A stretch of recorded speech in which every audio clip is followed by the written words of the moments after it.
தந்தை, மகன், தூய ஆவியாரின் பெயராலே ஆமென். இயேசு கிறிஸ்துவின் அன்புமிக்க சகோதர சகோதரிகளே, உங்கள் அனைவருக்கும் கிறிஸ்து இயேசுவின் அன்பு கலந்த வணக்கத்தை தெரிவித்துக் கொள்கின்றேன்.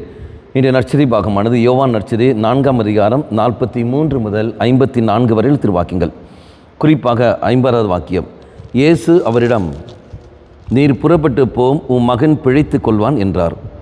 அவரும் இயேசு தம்மிடம் சொன்ன வார்த்தையை நம்பி புறப்பட்டு போனார். நான் பார்க்கிறோம், இயேசுவிடத்தில் வந்த அந்த சகோதரன் தன் மகனுக்காக வருகிற சமயத்தில் தெய்வம் சொல்கின்றார், நீ போ, உன் மகன் பிழைத்துக் கொள்வான் என்று. அதே மாதிரி அவன் நம்புகின்றான், அவன் செல்கின்றான். அதே மாதிரி அவன் நம்பியபடியே அது நடக்கிறது. அவனுடைய மகன் அங்கு குணம் பெற்றிருக்கின்றான். அன்பார்ந்தவர்களே, நம்முடைய வாழ்க்கையில் நாம் பார்க்கின்றோம், இறை வார்த்தை கேட்க நீ நானும் ஆலயத்துக்கு கடந்து வருகின்றோம், திருப்பலியில் பங்கெடுக்கின்றோம். இறைவன் சொன்ன அந்த வார்த்தையை நான் நம்புகின்றோமா என்பதுதான் கேள்விக்குறி. எப்போ நாம் வார்த்தையை நான் நம்புகின்றோமோ அந்த சமயத்தில் நமக்கு அற்புதங்களும் அடையாளங்களும் நம்முடைய வாழ்க்கையில் நடக்கும். அறிவிக்கப்படுற வார்த்தை மேல் நம்பிக்கை இல்லாமல் இருக்க காரணம் என்பது என்ன? நம்முடைய சூழல், நம்முடைய பலவீனமான சூழலாக இருக்கலாம், நம்முடைய பொருளாதார நெருக்கடியாக இருக்கலாம், அல்லது நாம் சந்தித்த நமக்கு கிடைத்த பல கசப்பான அனுபவங்களாக இருக்கலாம்.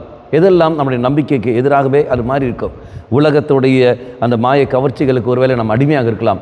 அது எல்லாமே, அல்லது உலகத்துடைய அறிவு நம்மேல், நம்முடைய விசுவாசம், நம்முடைய கடவுளுக்கு மேல் நாம் சிந்தித்து கொண்டிருக்கிற காரணத்தினால் அப்படி போயிருக்கலாம். எப்படி இருந்தால் போதிலும் சரி, நம்பிக்கை இழக்க செய்கிற பல காரியங்கள், பல சூழல்கள் நம்மை ஆட்கொண்டே இருக்கின்றன.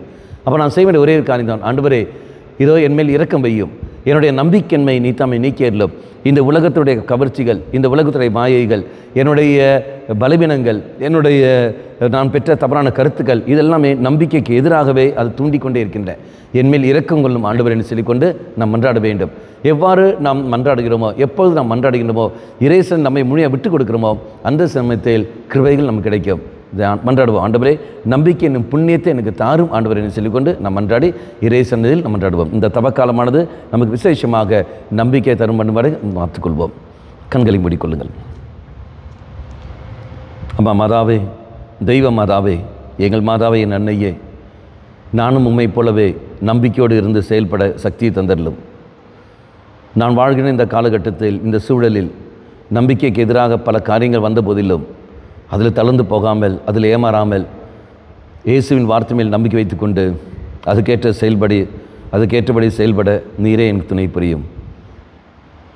மாதாவே, விசேஷமாக பரிந்து பேசும். ஆமேன். தந்தை, மகன், தூய ஆவியாரின் பெயராலே ஆமேன்.